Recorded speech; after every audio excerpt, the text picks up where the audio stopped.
Today we're talking about storytelling. If you want your content to perform better, you need to learn how to tell better stories. So in this video, I'm gonna walk through my 6 favorite storytelling techniques that will massively improve your content. After watching this, I guarantee you will think differently about the way you write scripts and make videos. By the way, I'm Callaway. I've pulled over 1 billion views on short form video. I've got 500,000 followers, and I think about this stuff all the time. All right, let's dive in. Tip number 1 is what I call the dance. All great stories are like a dance between context and conflict. You give a little context, the characters are on a mission, they're doing something, and then oh no, here comes a conflict. You give a little bit more context, the characters have solved that first conflict, they're on their way, and then oh no, another conflict. This dance is how you keep the viewer locked in. It could be a feature film or a short form video. The dance is always there. Now, why does this work? Conflicts create open loops in the brain, and then context helps close those loops. The best explanation I've ever seen for how to tactically implement this dance idea is from Matt Stone and Trey Parker. They're the ones who created SouthPark. They were giving a talk at NYU. Watch this. We found out this really simple rule that maybe you guys have all heard before, but it took us a long time to learn it.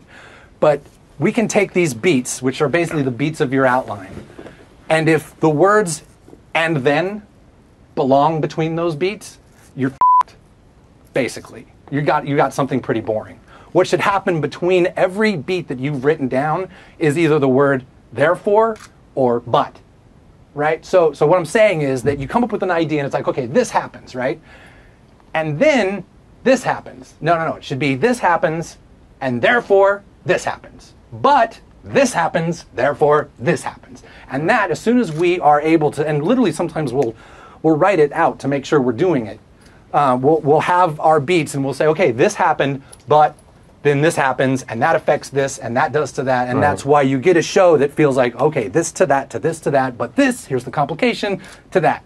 So tactically, it's as simple as using the words but and therefore consistently throughout your script that will create those open conflict loops. If you're using the words and then, it'll feel like you're piling on detail after detail after detail, and the viewer will lose interest. Now let's quickly take a look at one of my best performing videos. You'll notice there are 4 but then conflict loops in the first 30 seconds. Watch this. Something crazy is happening with Stanley Cups.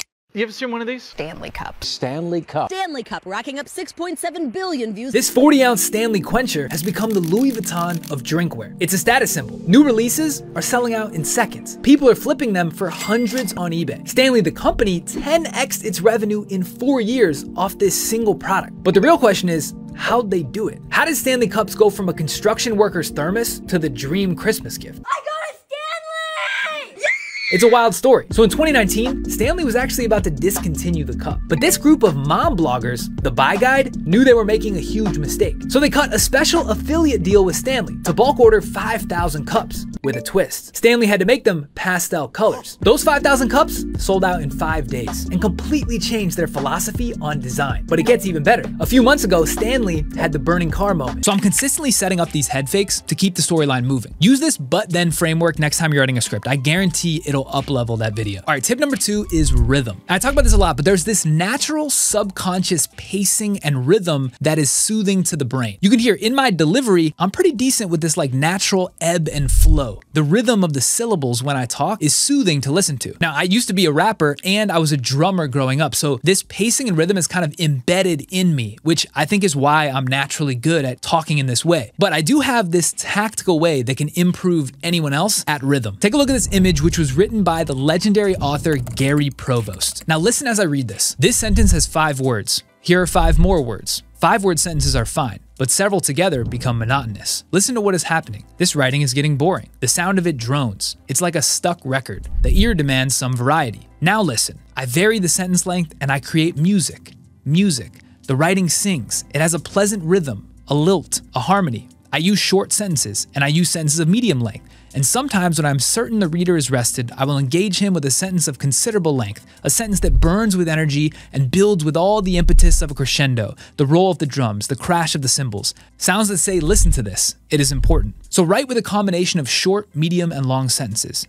Create a sound that pleases the reader's ear. Don't just write words, write music. You see how when all the sentences in the same row are about the same length, it creates this monotonous predictability? Subconsciously, people get turned off by this. This is what makes them churn to the next video. What you want is to use a variety of sentences and syllable combinations to create this unpredictable rhythm. Now, if you look at my script document, I write every sentence on a separate line. If you look straight down, it'll look like a jagged edge, and that confirms that I'm using different length sentences. Next time you're writing a script, try to look for this. If you see your document and all the sentences seem to end at around the same point, you don't have enough diversity and it will feel like this monotonous plodding. All right, lesson 3 is tone. The most successful creators in every discipline are the ones with the most conversational tone. It really feels like you're right in the room with them. Emma Chamberlain ascended to stardom so quickly because she was naturally amazing at this. Casey Neistat's another one that's really good at this. When you watch his videos and you listen to him talk, it feels like he's right in the room with you. Now, the person I learned from most about this was Steve Jobs. If you watch his original keynote from the first iPhone launch in 2008, he is amazing at creating this conversational room. Like you and him are just golf buddies shooting the shit. Now, this is very intentional and took years of practice for him to hone in. He's also very gifted at it. By doing this, Emma, Casey, Steve, and others are able to break down that conscious barrier of personal identity when you watch. Instead of you questioning to yourself, am I getting sold to? You get out of your own mind and just feel like you're in a conversation. Like you would have to answer a question that they ask you directly. In a way, you forget where you are, and that's the magic of this. Now, I'm still working on this myself. I've only been making content for like 18 months, but if you go back to my first 50 videos,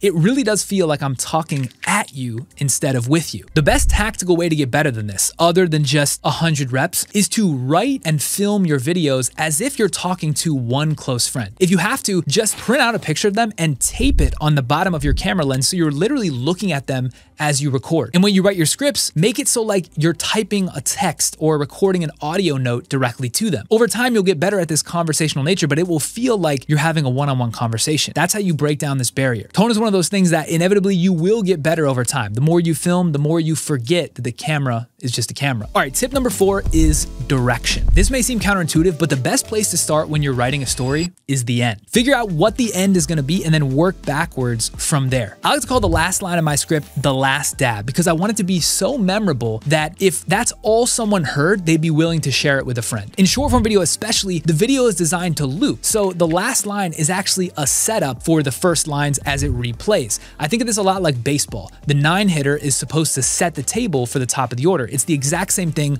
with the last line or two of your video. When you're thinking about how to write the script, focus on where you want to take the viewer. What do you want to leave them with? What do you want the last thing they hear to be? Then you can work backwards from there and build up that dance in the middle. When I think about someone that does this super well, it's Christopher Nolan. Think about his films, Tenet, Inception, Interstellar. These are extremely complicated plot lines that inevitably he had to work out the end before he could build up the conflict in the middle. Now, you're probably not shooting feature films, but this same logic can be applied to all types of content. Usually when I'm writing scripts, I'll write the first and last line, I'll go in between, create a bunch of space, and then I'll fill it in. That's a good tactical way to try to get better at this. All right, tip number 5 is a concept that I call Storylenses, and it's a way to get better at producing unique content for social media. In today's day and age, finding a cool topic is not enough. Unless you're super niche down, there's likely dozens of other people that are talking about that same topic. So how do you differentiate? A story lens is your unique angle or spin on a particular story. Imagine a beam of light. The beam of light's coming across the screen. The naked beam everyone looks at and sees the same thing. It's like this white beam of light. But as soon as you put a lens or a prism in front of the light, what people see will look differently than the main beam. Think of that prism or that lens as your story lens. It's your unique fingerprint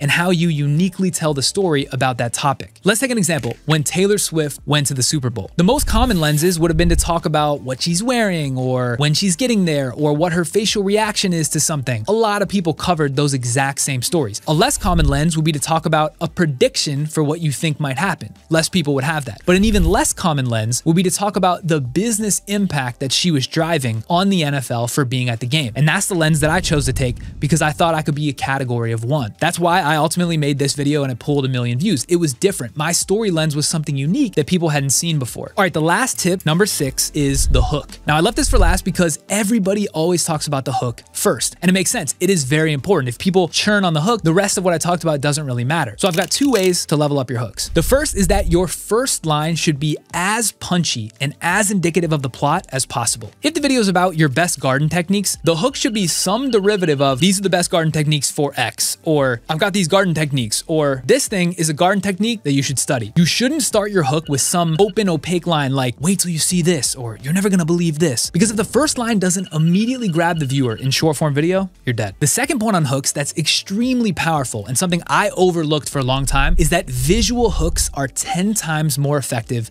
than audio only hooks. What does this mean? When you're on the screen and you're saying something, but the only thing the viewer can see is your mouth moving and maybe the captions dancing, that's gonna be way less effective than if you put a visual on the screen for them to look and react to, because people's eyes perceive faster than their ears can hear. So you wanna complement what you're saying with a visual on the screen. This is a visual hook. Somebody that's really good at this is my friend Kevin from Epic Gardening. If you watch his videos, he immediately shows a visual that confirms what he's talking about. Like this one about strawberries. Before I hear anything he says, I see a strawberry on the screen, it's vivid red. Immediately I know this video is gonna be about strawberries. If I like strawberries, I'm gonna stick around to see what he's saying. Now I've started testing this and I've noticed the visual hook aspect has been super helpful at retaining viewers. So in summary, when you're thinking about your hook, get to the point and show while you tell. All right, that's it for this one. If you like this video and got value from it, I host a free community for people that are trying to level up their content. Creators, entrepreneurs, marketers. It's called Wavy World. I've got all types of videos like this, how to pick content topics, editing tips, how to create formats and series. If you need content to help improve your business or build your personal brand, you should be in there. It's completely free. In the meantime, keep me posted on what you thought of this video, and we'll see you guys